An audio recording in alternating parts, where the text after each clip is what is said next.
இன்னும் full fledged கேப்டன்ற அந்த இதுக்கு வரல. இந்த சைடு வந்து சிவகுமார் சார் வந்து பீக்கில் இருக்கார். நம்ம ஃபஸ்ட்டு மைண்டில் ஏற்றுனே சிவகுமார் சார் போடலான்னு.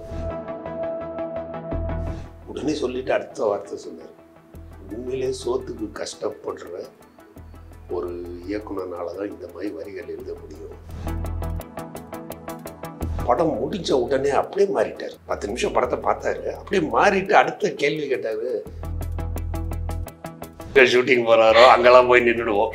சார் பேசிட்டிங்களா, ராவுத்தர்கிட்ட பேசிட்டிங்களா, ஓகே சொல்லிட்டாப்லையா, அவர் நம்மளை அப்படியே இதாகவே கொண்டு போவார். விஜய் எத்தனையோ படம் பண்ணுறோம் விஜய், எல்லா படமும் ஜெயிக்குது, இந்த பிள்ளைங்களுக்காக நம்ம ஒன்று பண்ணுவோம் விஜய் அப்படின்னாராம். கேப்டன் வந்து பண்ணிகிட்டே இருக்கார். 1 வீக்கில் ஒன்றும் பெரிய வேலையே முடியல. எங்களுக்கே பயம் வர ஆரம்பிச்சிச்சு. கேப்டன்ட்ட நம்ம 1 வீக் தான் கேட்டிருக்கோம், 2 சீன் 3 சீன் தான் முடிக்கிறோம், இல்லை இவ்வளோ வேலை இருக்கேன்னு அவரே கூப்பிட்டு கேட்டார். கேப்டன் ஒன்றே வச்சு ஒரு நாள் துண்டா அதை எடுத்துக்கிட்டு இருக்கேன் தனியாக. சார் இங்கே பாருங்கள் சார், இங்கே ஜெய்சங்கர் இருக்காரு, இங்கே பாருங்கள் சார், இங்கே இவங்க இருக்காங்க, இது கொஞ்சம் ஹைட்டில் பாருங்கள் சார், அவங்க நின்றுட்டு இருக்காங்க, இப்படியெல்லாம் எடுக்கிறோம். கேப்டனுக்கு டவுட் வந்துடுச்சு. காட்டிடுவோம் 3.5 மணி நேரம் படத்தை. ஐயோ 3 மணி நேரம் படம் பார்த்தா ஏதாவது டென்ஷன் ஆகிடும். 3 மணி நேரம் வந்து ராவுத்தர் உட்காந்து பார்த்தாரு, தூங்கிட்டார். உண்மையிலிகள் பண்ணும்போது சரி, அது கதை பேசும்போதும் சரி, ஒரு நாள் கூட இந்த சீன் ஒர்க் அவுட் ஆகுமா, இந்த படம் ஓடுமான்னு பேசுனதே கிடையாது. அவரு கூட துணைக்கு இதுக்குன்னே ஒரு 4-5 பேரை அழைச்சிட்டு ஒப்பீனியன் பார்க்கறதுக்காக வராங்க. இதெல்லாம் நமக்கு தெரியாது. வந்து பார்த்தாங்க, படத்தை பார்த்துட்டு சென்சாரில் வந்து அது எதனால நடந்ததுன்னே தெரியலம்மா. சென்சார் படத்தை பார்த்துட்டு உங்கள் படத்தை பேன் பண்ணுறோன்ட்டாங்க. அந்த பாடல் எழுதுனது நம்ம வந்து உண்மையிலே விடுதலை புலிகளுக்காக எழுதப்பட்ட பாடல். இன்றைக்கி வந்து சிலோனில் வந்து அந்த பாட்டு போட மாட்டாங்க, ரேடியோவில் அது பேண்டு.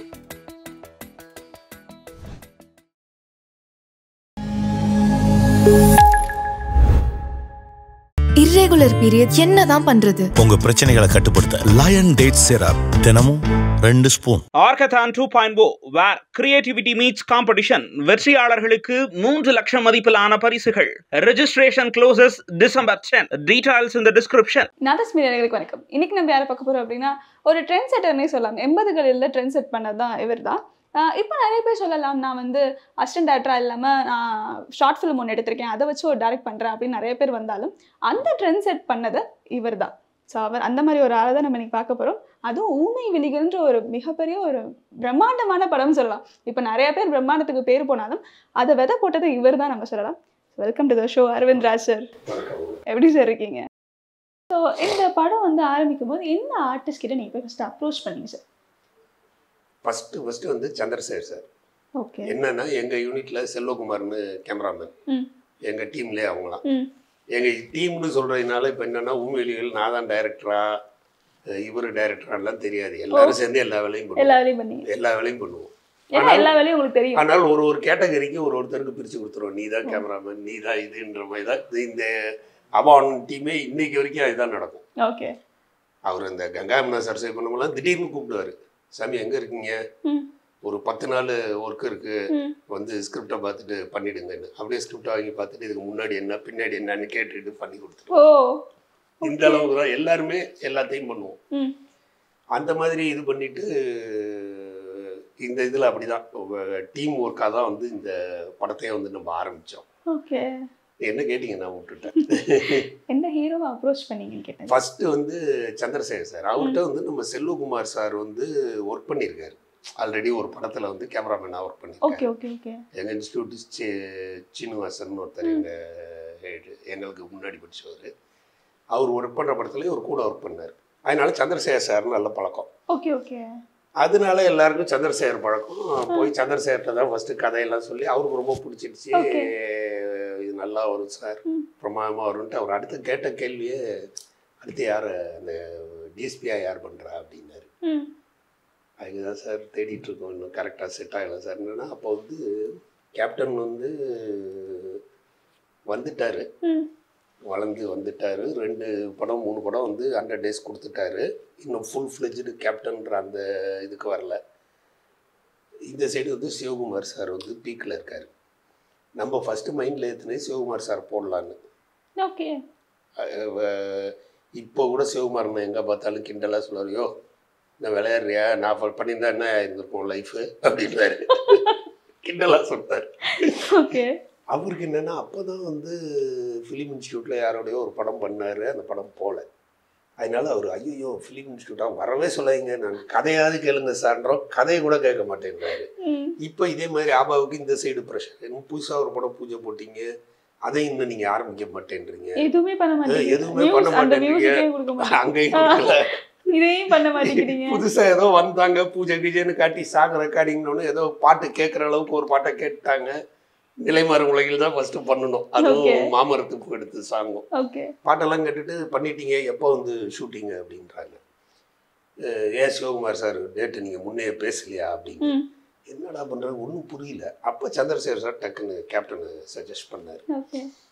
எங்களுக்கு என்ன பயம்னா கேப்டன் அப்கமிங் வந்துட்டு இருக்காரு, அவரோட செட்டப்பே வேற மாதிரி செட்டப், அவர் இன்ஸ்டியூட் பசங்களோடலாம் இது வரைக்கும் பண்ணதே இல்லை, நம்ம போய் கேட்டால் என்ன ஆகும்ட்டு. சந்திரசேகர் சொன்னார் நானும் சொல்கிறேன் நீங்கள் போய் பாருங்கள் அப்படின்ட்டு. சரிட்டு ஒரு முயற்சி பண்ணுவோங்க, நமக்கு இல்லை இதில் ஒன்றும் இது இல்லை, கேப்டன் பண்ணால் நல்லாயிருக்கும் அப்படின்ட்டு போய் உக்காந்தோம் ராவுத்தர்கிட்ட. ஃபஸ்ட்டு வார்த்தை அங்கே போனோடனே சாப்பிட்டீங்களா அப்படின்னு சாப்பாடை கொடுத்தாரு. அப்போ நம்மளும் எல்லாரும் பேச்சுலர்ஸ், யாருக்கும் வீடு கிடையாது, அப்படியே அங்கேயே உட்காந்து சாப்பிட்டுட்டு தினசரி போவோமா நம்ப மாட்டேன். கிட்டத்தட்ட ஒரு 3 மாதம் அவருக்கும் உள்ளுக்குள்ள பயம், ஃபிலிம் இன்ஸ்டியூட் பண்ணால் இவங்க என்ன பண்ணுவானுன்ற பயம் அவர் மைண்டில் இருக்குது. அதனால் அவரும் வந்து ஒத்துக்கல லேஸில். கேப்டன் வந்து வருவார், வாங்க சார் வாங்க சார் வாங்க உட்காருங்க உள்ளதான் இருக்காரு அப்படின்ட்டு போயிடுவார். அவர் ஷூட்டிங்க்கு கிளம்பிடுவார். இவர்கிட்ட போனால் வாங்க உட்காந்துங்க சாப்பிட்டீங்களா அப்படின்வாரு. எல்லாம் கொடுத்துட்டு நான் சொல்கிறேன் தம்பி இன்னும் பேசலை அவர்கிட்ட நான் ஒரு நல்ல டைமை கரெக்டாக பார்த்து பேசுகிறேன், என்ன பண்ணலாம் தம்பி அப்படின்னு இப்படியே சொல்லிகிட்டு இருப்பார். என்னடா இது இப்படியே போகுதுன்ட்டு இதில் என்ன இன்னொன்று யோசிச்சு பாருங்களேன். இந்த படத்துக்கு சாங்லாம் நாங்கள் ரெக்கார்ட் பண்ணிட்டோம், 6 சாங். கதையே சொல்லி ஒரு ஆர்டிஸ்ட் கன்ஃபார்ம் ஆகல, சாங் ரெக்கார்டடு. ஆனால் நல்ல விஷயங்கள் எப்படி நடக்குங்கிறதுக்கு சொல்கிறேன். அதான் இன்றைக்கி வர யங்ஸ்டர்ஸ் தெரிஞ்சுக்கணும். நமக்கு வந்து நடக்கலையே அப்படின்னு நினைக்கும் போது தான் அதுக்கான இது எங்கேயோ ஒரு இடத்துல நடந்திருக்குன்னு. சாங்ஸ் எல்லாம் வந்து ஒரு நாள் ராவத்திட்ட சாங்ஸையாக கேளுங்க சார், நீங்கள் கதையை கேட்க மாட்டேன்றீங்க, சாங்ஸை கேளுங்க அப்படின்னு சாங்ஸை போட்டோம்.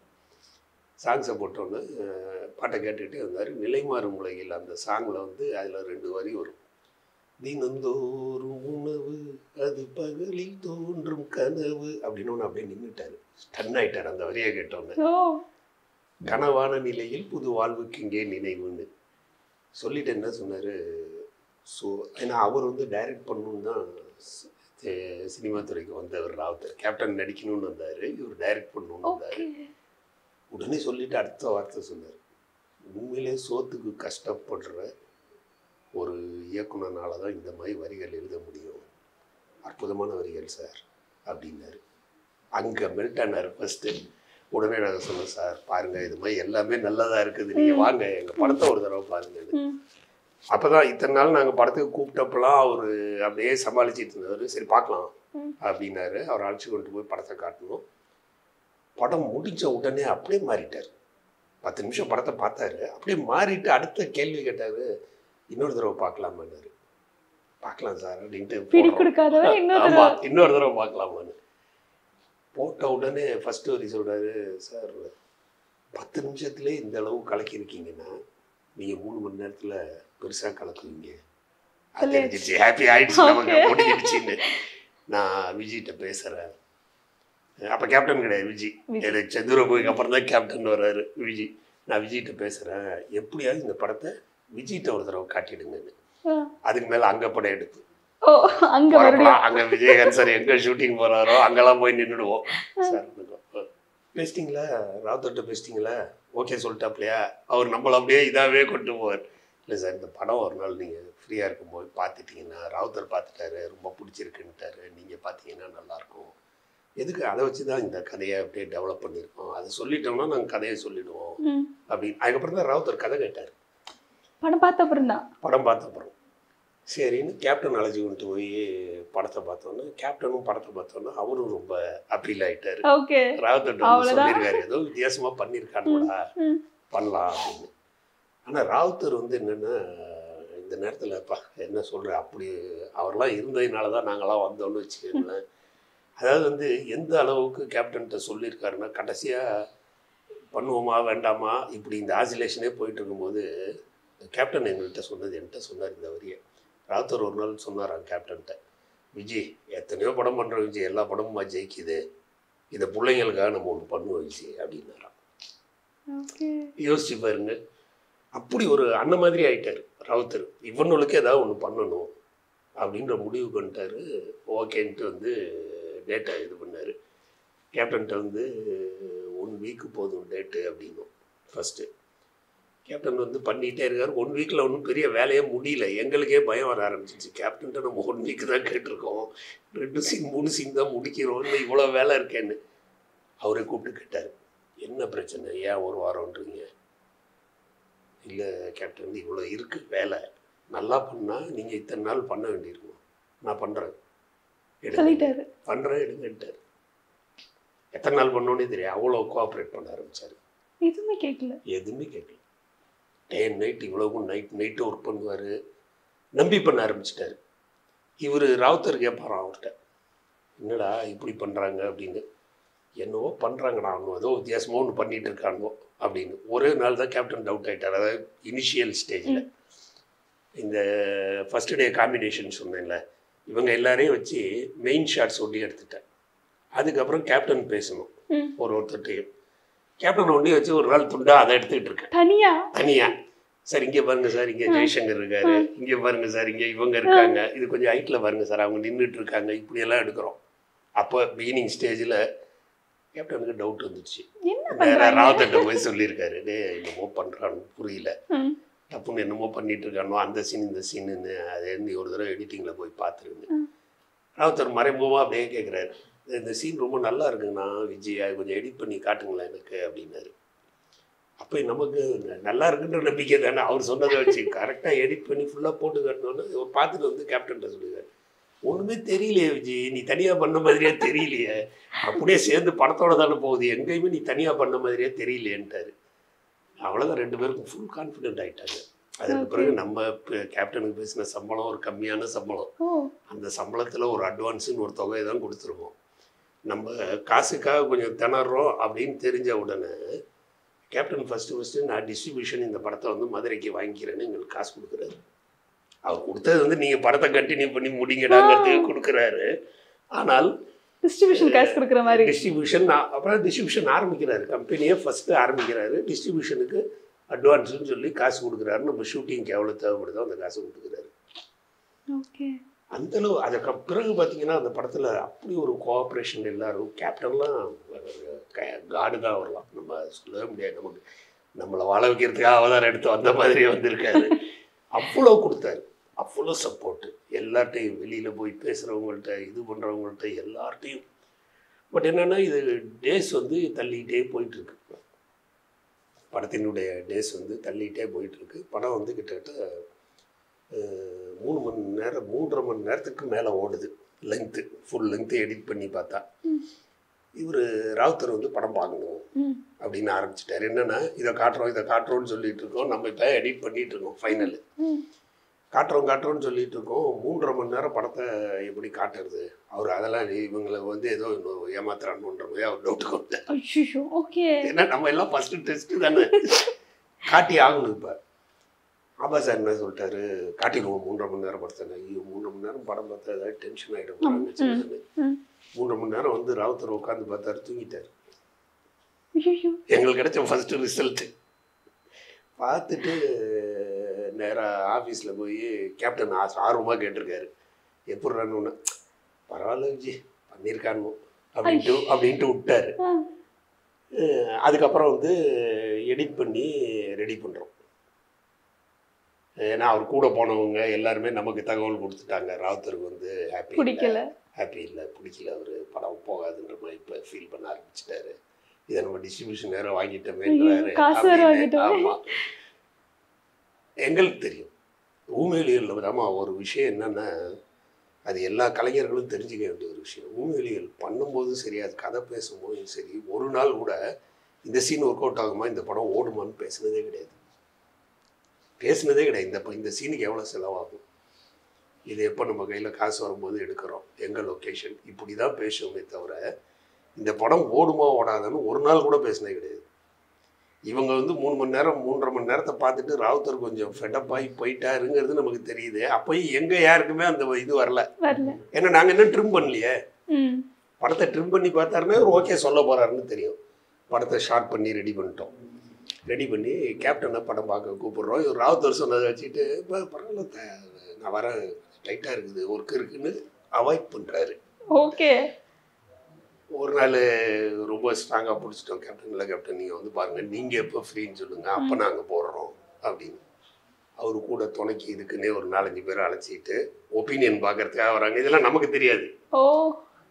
ஆனால் ராவுத்தர் ஒரு டிஸ்சாட்டிஸ்ஃபேக்ஷனில் இருக்காருன்ற அளவுக்கு தெரியும்.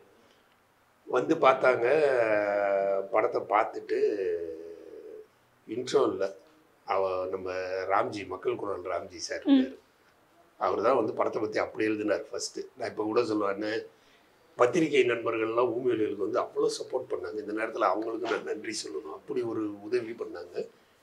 பார்த்துட்டு அவர் இன்ட்ரோவிலே சொல்லிட்டார், விஜய் சில்வர் ஜூப்ளி படம் விஜய் அப்படின்னாரு. ஓகே.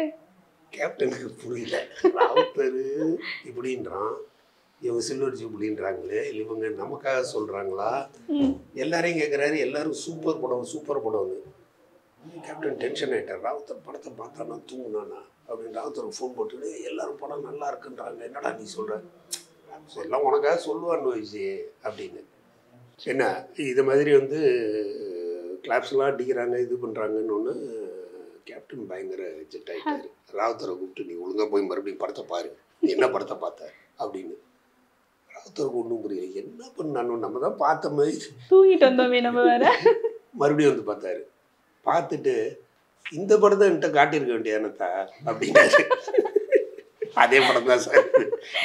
இல்லையா, நீங்கள் என்கிட்ட இதை காட்டலையே, இதை தான் நீங்கள் பார்க்கணும், கேட்க மாட்டேன்ட்டீங்க, நான் பார்க்கணும் ரெடி ஆகிடுச்சின்னு பார்க்கணுன்னா அது அப்படியே காட்டணும், அது ஒர்க்கிங், இது எங்களுக்கு தான் தெரியும் அது எப்படி இருக்கும்னு அப்படின்னு. அன்னையிலேருந்துங்க ராவுத்தர் கடைசி வரைக்கும் அந்த கம்பெனியில் படம் பண்ணும்போதெல்லாம் என்ன சொல்லுவாருன்னா, என்கிட்ட மொதல் வார்த்தை சொல்லுவார், இதை பாருங்கத்தா, முழுசாக முடிச்சுட்டு இதை ராவுத்தருக்கு காட்டலான்னு உங்களுக்கு எப்போ தோணுதோ அப்போ காட்டுங்க, இங்கே இது வரும், இங்கே இப்படி போட்டுக்கலாம், இங்கே இதை கட் பண்ணிவிடுவோம், இதெல்லாம் சொல்லாதீங்கன்னு வேறு. அந்தளவு கான்ஃபிடென்ட் ஆகிட்டாங்க ஃபுல்லாக. இல்லைன்னா அடுத்த படம் அவங்க படத்தை நமக்கு கொடுக்க மாட்டாங்க. உழவன்மான சொந்த படத்தை மொதல் படம் அந்தளவுக்கு ஒரு நம்பிக்கை கிரியேட் பண்ணி. ஆமாம்மா, அந்த படம் வந்து எல்லார் மத்தியிலையுமே பெரிய பெரிய, இப்போ நம்ம ஏவிஎம் நிறுவனத்தில் உட்காந்து பேசுகிறோம், ஏவிஎம் சரவணன் சார்லாம் அவ்வளோ பாராட்டினாங்க கூப்பிட்டு. பப்ளிசிட்டிக்கு அப்படி பிளானு. குடம்பாக்கம் அந்த பிரிட்ஜில் பார்த்தீங்கன்னா அந்த ஒரு இதுலேயும் வந்து ஊமை விழிகள்னு எழுதி, இங்கே ஏறி அங்கே இறங்கினா அந்த சைட்லேருந்து வந்தீங்கன்னா அங்கே ஏறி இங்கே இறங்குற வரைக்கும் ஊமை விழிகள்னு இருக்கும். சரவணன் கூப்பிட்டு சொல்கிறாரு, யோ இந்த பிரிட்ஜால் நான் எத்தனை வருஷம் போயிருக்கேன், எனக்கு இது தோணலையா, இப்படியா பண்ணுறீங்கன்னு. சென்சார் சர்டிஃபிகேட்டை தான் ஃபஸ்ட்டு போஸ்டராக ஓட்டணும். சென்சாரில் அலமோதி படத்துக்கு கிடைச்ச பிறகு அதுதான் போஸ்டராக ஓட்டணும். அதுவே ஒரு பெரிய பப்ளிசிட்டி. அந்த மாதிரி அதில் நிறைய நல்ல விஷயங்கள் நடந்தது. அப்போ சென்சார் மேட்டர் என்ன சார்? சென்சாரில் வந்து அது எதனால் நடந்ததுன்னே தெரியலம்மா. சென்சார் படத்தை பார்த்துட்டு உங்கள் படத்தை பேன் பண்ணுறோன்ட்டாங்க. பேன்னா அப்போ என்னென்னு அர்த்தம் கூட நமக்கு புரியல. பேன்னா சரி நம்ம படம் நல்லா இருக்குன்றாரு போல இருக்கு. பேன்னா அவர் என்ன சொல்கிறாருன்னு, படம் வரவே வராதுன்னு. ஐயோ என்ன அது வரவே வராதுன்னா, 2வது கமிட்டி ரிவைசிங் கமிட்டின்னு இங்கேயே பார்க்கலாம். 2 கமிட்டி ஒரு இதில். அதுக்கு அடுத்து பாம்பேக்கு அடுத்து டெல்லி தான். ரிவைசிங் கமிட்டிக்கு வந்து ஸ்ரீதர் சார் வந்து சேர்மன். ஸ்ரீதர் சார் வந்து இன்ஸ்டியூட் மேலே எப்போவுமே ஒரு பாசம் உள்ளவர். அவர் வந்து படத்தை பார்த்துட்டு அப்படி பாராட்டுறாரு, என்ன இந்த படத்தை பார்த்துட்டு என்னையா இதில் என்ன இருக்குது எனக்கு தெரியல, அற்புதமாக பண்ணியிருக்கீங்க அப்படின்னு. ஆனால் 2வது கமிட்டிலையும் ஃபெயிலியர் ஆகிடுச்சு, ஜெயிக்கல. நாங்கள் இவ்வளவு சேர்மனுக்கு 2 ஓட்டு, ஸ்ரீதர் சாருக்கு 2 ஓட்டு, அவங்களாம் போட்டும் நமக்கு வரல. ஓகே. பாம்பேக்கு போகிறோம். பாம்பேயில் போனால் பாம்பேயில் பார்க்கறதுக்கு முன்னாடியே அங்கே இருக்கிற ஒருத்தர் வந்து தெளிவாக சொல்லிட்டார், சார் இது வந்து நீங்கள் கமிட்டியாக தூக்கிட்டு போகிறது வேஸ்ட்டு. பாம்பேயில் போனீங்கன்னா இப்போயே 4 மாதம் 5 மாதம் ஆயிடுச்சு, உங்களுக்கு 5 மாதத்துக்கு மேலே ஆயிடுச்சு சென்சாரில். இது படம் வராது சார் நம்மள்கிட்டே சொல்லுவாங்க. ஏற்கனவே நொந்து போய் நூலாக இருக்கும், நூடுல்ஸ் ஆகிட்டோம். வர்றவங்க பார்க்குறவங்களும் சொல்லுவாங்க, சார் உங்கள் படம் வராதாமல அப்படின்வாங்க. சார் அப்படி சொல்லாதீங்க சார், கஷ்டமாக இருக்குது சார், எங்கள் வாழ்க்கையே இது, படம் வராயினா எங்கள் வாழ்க்கை வராதுன்னு அர்த்தம் சார் அப்படின்னு போயிட்டு அவர் கரெக்டாக ஸ்ட்ரைட்டாக சொல்லிட்டார், சார் இங்கெல்லாம் ட்ரை பண்ணாதீங்க, ஸ்ட்ரைட்டாக டெல்லிக்கு போயிடுங்க, டெல்லியில் போய் போட்டு எடுங்க, அங்கே கரெக்டாக உங்களுக்கு ஒர்க் அவுட் ஆகும்னு. டெல்லிக்கு போகிறோம். டெல்லியில் போனால் அங்கே வந்து யார் ஜட்ஜஸ்னால் அப்போ தான் எங்களுக்கு தெரியுது டெல்லி வந்து சென்சார் போர்டோட கமிட்டி கிடையாது, it's supreme court of India. Retired judges of supreme court தான் அங்கே வந்து இது சீஃப் பர்சன், சேர்பர்சன். அவர் வந்து இறங்குறாரு, எல்லாம் துப்பாக்கியெல்லாம் தூக்கிட்டு உள்ள கூட போகிறானோ, நம்ம ஒரு 4 பேர் கையை கட்டிட்டு அப்படியே நிற்கிறோம், டங்குன்னு என்னடா இது அப்படின்னு பார்த்தா எல்லாம் பெரிய பெரிய ஆளுங்க பெரிய பெரிய காரில் வந்து இறங்குறாங்க, எல்லாருக்கும் ரெஸ் கார்டு வரோம் இது வரோம் அப்படி. ஏன்னா அவ்வளோ அப்படி ஒரு படங்கள் தான் அங்கே போகும். கடைசியாக பார்த்தா ஒரு ஸ்கூட்டர் லெட்டர்னு ஒரு வண்டி வருது, பார்த்தா எங்களுக்கு கிளாஸ் எடுத்த மாஸ்டர், அவர் வந்து ஃபிலிம் டிவிஷன் டெல்லியில் ஒர்க் பண்ணுறாரு, பாபு ராமசாமி, அப்புறம் சென்சார் ஆஃபீஸரோட இருந்தார். அவர் பார்த்துட்டு என்ன எங்கடா இங்கே நிற்கிறீங்க அப்படின்னாரு. சார் நீங்கள் எங்கே இங்கே வந்தீங்க அப்படின்னும், ஏதோ ஒரு தமிழ் படம் வந்திருக்கான் பார்க்குறதுக்கு டிரான்ஸ்லேட் பண்ணுறதுக்கு கூப்பிட்டாங்க அப்படின்னாரு. சார் நம்ம படம் தான், உங்கள் படமா, நீங்கள் என்னடா பண்ணீங்க, சென்சாருக்கு எகேன்ஸ்டா? ஒன்றுமே இல்லை சார், நீங்கள் பார்த்து சொல்லுங்கள். அவர் வந்தாருன்னே எங்களுக்கு ஒரு கான்ஃபிடென்ட் வந்துச்சு. அதாவது நம்ம உழைப்பு வந்து என்னைக்கு வீண் போகாதுங்கிறதுக்கு சொல்கிற இதை, நமக்கு பாடம் எடுத்து மாஸ்டர் அங்கே வராரு, அவர் வந்தாருன்னே ஒரு கான்ஃபிடென்ட் வந்துச்சு. சரி தெளிவான படம் முடிஞ்சுது. படம் பாதியிலே வந்து எல்லாருமே நெளிய ஆரம்பிச்சிட்டாங்க. படம் முடிஞ்சோன்னா அந்த லேடி ஆஃபீஸர்ஸ்லாம் எங்களை அப்படியே ஒரு மாதிரி பார்த்துக்கிட்டே வெளில போகிறாங்க. ஏடா இவங்களாம் பார்த்துக்கிட்டே போகிறாங்களா, அப்போ இங்கேயும் அவுட்டா? ஏன்னா இங்கே அவுட்டுன்னா நமக்கு டோட்டலாக அவுட்டு, ஒன்றுமே பண்ண முடியாதுன்னு கண்டிஷன். என்னடா பண்ணுறதுன்னு பார்த்தா சரி அவர் உள்ள வீட்டுக்கு கிளம்புற அந்த பரபரப்பில் இருக்கார். இதில் கமலஹாசன் குண்டு வச்சுட்டு அந்த அம்மா ஃபோன் பண்ணுவோம்ல, இது வாங்கிட்டோம், வர்ற வழியில் முட்டை வாங்கிட்டோன்னு, அந்த மாதிரி அவருக்கு வீட்டிலேருந்து ஃபோன் வந்திருக்கும் போல இருக்கு. அவர் கிளம்புற பரபரப்பில் இருக்கார். உட்காந்து ஃபஸ்ட்டு கேள்வி கேட்குறாரு, what is there in your film, you brought it all the way from Madras to Delhi அப்படின்னாரு. You don't know sir, you don't know why is there. அவர் நம்ம மாஸ்டர் கேட்குறாரு, is there anything objectionable அப்படின்னாரு. Nothing sir, I don't feel anything அப்படின்னாரு அவர். I also feel nothing. Okay I will do one thing, I will give you certificate. அவர் first கத்திரிக்காய் பேசுகிற மாதிரி பேசுகிறாரு. கத்திரிக்காய் எவ்வளோங்க, 1/4 கிலோ எவ்வளோ, 1/2 கிலோ வாங்கிட்டீங்கன்னா இப்படி எதை வச்சு சொல்கிறேன்னா, அடுத்து அவர் வந்தது, okay I can go against my people, they have given you 16 cuts, in that I will give you 8 cuts, you give me 8 cuts. 1/4 kilo இவ்வளோ, 1/2 கிலோ வாங்கினீங்கன்னா இவ்வளோ. ஆக்சுவலாக உண்மையிலே அப்படி தான் இருந்தது. அந்த படத்தில் எதையுமே நம்ம எகென்ஸ்டாக பண்ணலை. அது ஏன் இங்கே நடந்ததுங்கிறது இன்றைக்கும் புரியாத புதிர். ஆனால் அதன் ஏற்படுத்தின தாக்கம் வந்து மக்கள்கிட்ட பெரிய தாக்கத்தை ஏற்படுத்தி உண்மையிலியல் வரும்போது ஒரு பெரிய இதை கிரியேட் பண்ணுது. ஒரே ஒரு கட்டை தான் அவர் கேட்டார். அப்போ அந்த கண்கள்ங்கிறதுக்கு வந்து கண்களை ஒண்டி எடுத்து வச்சு ஒரு ஷாட் எடுத்திருந்தோம். ஒரிஜினல் ஆட்டு கண்களை வாங்கி இது பண்ணி ஒரு ஷாட் ஒண்டி, I want it, other 7 cuts your wish அப்படின்ட்டார். அவ்வளோ சிம்பிளாக முடிஞ்சுது சென்சார். முடிச்சு வந்து சென்சார் போஸ்டரை ஒட்டி படத்தை ரிலீஸ், அதுவே ஒரு ஹைப் மாதிரி கிரியேட் ஆயிடுச்சு. ஹைப் கிரியேட் பண்ணுது, பெரிய ஹைப் கிரியேட் பண்ணுது. என்ன சென்சாரில் இவ்வளோ வரவே வராதுன்னு சொல்லிட்டாங்க. நாங்கள் வேறு அப்போ போல்டு வேறையா, சென்சாரை பற்றி எல்லாம் பேட்டி கொடுக்கறது, டெல்லிக்கு போனால் இதுக்கு மேலே சென்சார் போர்டே கிடையாது, எதற்கு சென்சார் என்பது சினிமாவுக்கு தேவையா, இப்படியெல்லாம் போட்டு. இந்த சென்சாரில் நடந்த நல்ல விஷயம், ஒரு பேட்டி எடுத்துகிட்டு இருக்கோம், இதோட முடிச்சுக்குவோம். ராமநாராயணன் சார் வந்து அவரை வந்து பேட்டி கேட்க வரோம் சென்சாரை பற்றி. ஏன்னா அவரும் சென்சாரால் பாதிக்கப்பட்டவர். அவர்கிட்ட போய் கேட்கும்போது அவர் என்ன சொன்னார், அப்போ தெரியாது, நம்ம யாருன்னு தெரியாது, அவர் யாருன்னு அவரை தெரியும், நமக்கு நம்மளை தெரியாது, வாங்க அவங்கள தான் பார்க்கணுன்னு இருந்தேன்ட்டு. அப்போ ஃபியட் வண்டி வச்சுருந்தார். வண்டியில் போயிட்டு ஒரு கேசட் எடுத்து போட்டார். போட்டால் நம்ம பாட்டு ஓடுது, தோல்வி நிலை என்ன நினைத்தால்னு. நம்ப மாட்டீங்க, 2 சைடும் அப்படியே பேக்கில் ரிவர்ஸ் தட்டுறாரு, அதே பாட்டு ஓடுது. இந்த கேசட்டு ஃபுல்லாக உங்கள் பாட்டு தான் இருக்குது அப்படின்னாரு. தோல்வி நினைத்தால் சாங்கை 2 பக்கமும் ரெக்கார்ட் பண்ணி ஒரு கேசட்டில் வச்சுக்கிட்டு, இந்த பாட்டு தான் இன்றைக்கி என்ன மறுபடியும் வந்து சினிமாவில் இவ்வளோ தூரத்துக்கு கொண்டு வந்து உட்கார வச்சுருந்தாரு. யோசிச்சு பாருங்க, நம்ம என்னவோ நினைக்கிறோம், அதனுடைய ரிசல்ட் வந்து எங்கேயோ இருக்குது. அந்த பாடல் எழுதுனது நம்ம வந்து உண்மையிலே விடுதலை புலிகளுக்காக எழுதப்பட்ட பாடல். இன்றைக்கும் வந்து சிலோனில் வந்து அந்த பாட்டு போட மாட்டாங்க, ரேடியோவில் அது பேண்டு. இன்றைக்கும் கிடையாது. சிலோன் ரேடியோவில் இந்த தோல்வியில் நினைத்தால் பாட்டு வராது. ஆனால் விடுதலை புலிகள் இன்னைக்கு அளவுக்கும் கனடாவில் அவங்க ஃபங்க்ஷன் நடக்கிற போதும் சரி, லண்டனில் அவங்க ஃபங்க்ஷன் நடக்கும்போதும் சரி, தோல்வியில் நினைத்தால் பாட்டை போடுவாங்க. அவங்க வந்து எங்களுக்கு இது தேசிய கீதம் மாதிரினாங்க.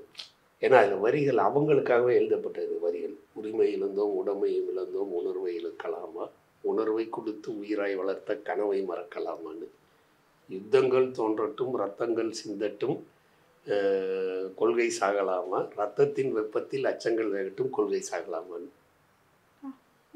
இதெல்லாம் வந்து அவங்களுக்கு வந்து அப்படியே எங்கே ஒரு இதுனாலே வந்து கேம்ப்புனாலே உடனே கேம்ப் ஃபயர் போட்டு இந்த பாட்டை பாடுவோம் நாங்கள், எங்களுக்கு அவ்வளோ ஒரு உணர்ச்சி வரும் அப்படின்னு. அந்தளவுக்கு வந்து படம் வந்து எங்கெங்கேயோ போய் ஏதோ பண்ணி ஓவர் நைட்டில் வந்து நம்மளை தூக்கி நிறுத்திடுச்சு இண்டஸ்ட்ரியில். ஊழியர்கள் டீம்னா அப்படி ஒரு பெரிய இதுன்ற அளவுக்கு பெரிய விஷயம்.